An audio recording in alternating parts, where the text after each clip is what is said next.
নমস্কার বন্ধুরা, পিঙ্কি রান্নাঘরে তোমাদের অনেক অনেক ভালোবাসা রইল। তো চলো আজকে নতুন একটা ভিডিওর সাথে তোমাদের সামনে চলে এলাম।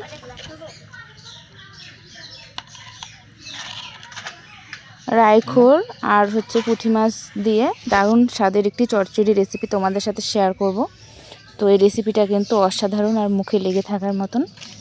তো অবশ্যই আর হাতের কাছে থাকা সবজি দিয়ে কিন্তু এটা রান্না করব বন্ধুরা, বাজারে যাওয়ার কোনো প্রয়োজন নেই। তো চলো দেখো।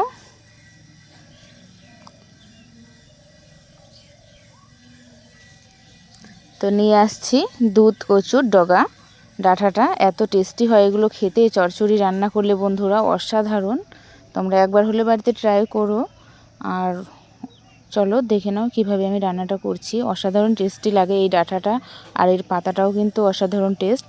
তো তোমাদের এই একটা জিনিস দিয়ে আমি দুধ কচুর ডগা আর পাতা দিয়ে দুটো রেসিপি বানিয়ে দেখাবো। চলো ফুল দেখতে থাকো। আর ততক্ষণ আমি একটু কেটে নিচ্ছি। তো দেখো বন্ধুরা, 3টে ডাঁটা আমি কেটে নিলাম, পাতা সমেত কিন্তু কেটে নিয়ে এলাম।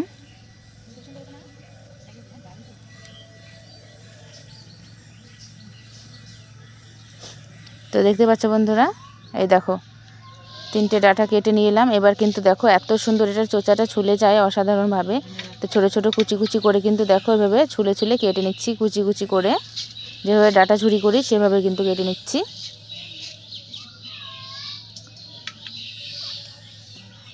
তারপরে দেখো বন্ধুরা, কুচি করা হয়ে যাওয়ার পর জল দিয়ে ধুয়ে নেবে। আর জল দিয়ে ধুয়ে নিয়ে তারপরে কিন্তু লবণ দিয়ে এভাবে কিন্তু একটু মাখিয়ে ভালো করে চেপে চেপে মাখাতে হবে। মাখালে পরে দেখবে বন্ধুরা এই ডাঁটাগুলো একদম নরম হয়ে আসবে আর এর থেকে রস বেরিয়ে আসবে। তো বাদবাকি যে এক্সট্রা জল থাকে, যেমন তরকারিটা রান্না করতে যদি ঝোল উঠে যায় সেটা কিন্তু আর উঠবে না। তো এটা থেকে কিন্তু এই ঝোলটা বেরিয়ে যাবে, দেখবে বন্ধুরা। তো এই দেখছো বন্ধুরা, তো এক্সট্রা জলটা আমরা চেপে চেপে বের করে দেব। দেখো, তো এইভাবে কিন্তু একটু মাখিয়ে চেপে নিলেই জলটা বেরিয়ে যাবে। দেখতে পাচ্ছ কতটা জল বেরোচ্ছে, আর একদম অল্প হয়ে গেল। দেখছো বন্ধুরা, মাখানোর পর লবণ দিয়ে কত সুন্দরভাবে নরম হয়ে গেল। তারপর দেখো এইভাবে চেপে চেপে কিন্তু তুলে নিলাম।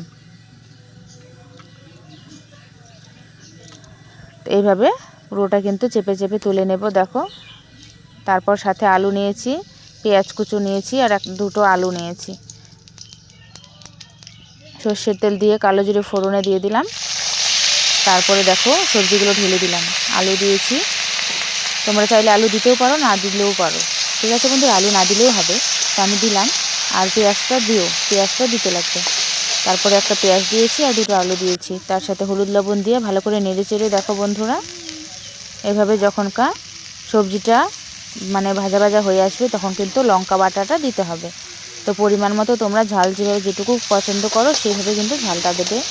তো আমি একটু ঝাল বেশি পছন্দ করি, সেই জন্য কিন্তু ঝালটা একটু বেশি দিলাম। দিয়ে এভাবে নাড়াচাড়া করে, বেশিক্ষণ নাড়াচাড়া করার দরকার নেই, লঙ্কাটা দিয়ে 5 মিনিট মতো নাড়াচাড়া করে কিন্তু আমি পরিমাণ মতো ঝোলটা দিয়ে দিলাম। বেশি ঝোল ঝোল রাখবো না, সেহেতু কিন্তু অল্প ঝোল দিয়েছি, গামাখা একটু ঝোলটাও রাখবো। তারপর দেখো বন্ধুরা, ঝোলটা একটু ফুটে এলেই মাছটা যে রেখেছি সেই মাছটা কিন্তু ঢেলে দেব। দেখো বন্ধুরা, রায়খোর মাছ আর পুঁটি মাছ আছে মিক্স। তো ঢেলে দিলাম মাছটা। ঢেলে দিয়ে 5 মিনিট মতন রেখে কালো জিরে বাটা দিয়ে কিন্তু নামিয়ে নিতে হবে। তো দেখো বন্ধুরা, কালো জিরে নিয়ে নিলাম, বেটে নিলাম।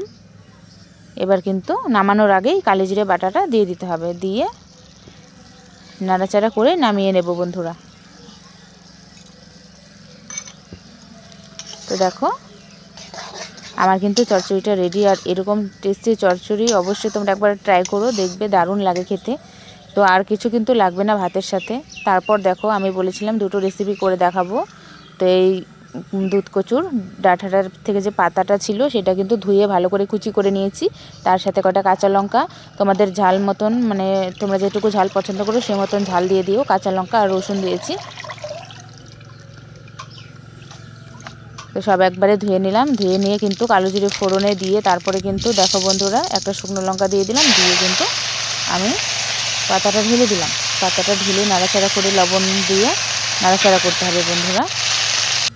তো দেখো নাড়াচাড়া করে এটা একদম টাইম লাগে না, আর এত টেস্টি হয় খেতে, মানে একটুও দেরি হয় না, রান্নাটা কিন্তু খুব তাড়াতাড়ি হয়ে যায়। দেখো বন্ধুরা, তো 10 মিনিটও লাগেনি, 10 মিনিটও লাগেনি, তো 7 মিনিটের মতন লেগেছে। নাড়াচাড়া করলে একদম নরম হয়ে আসবে, তারপরে ঢেলে নিয়ে তোমরা কিন্তু পাটায় বেটে নেবে একটু।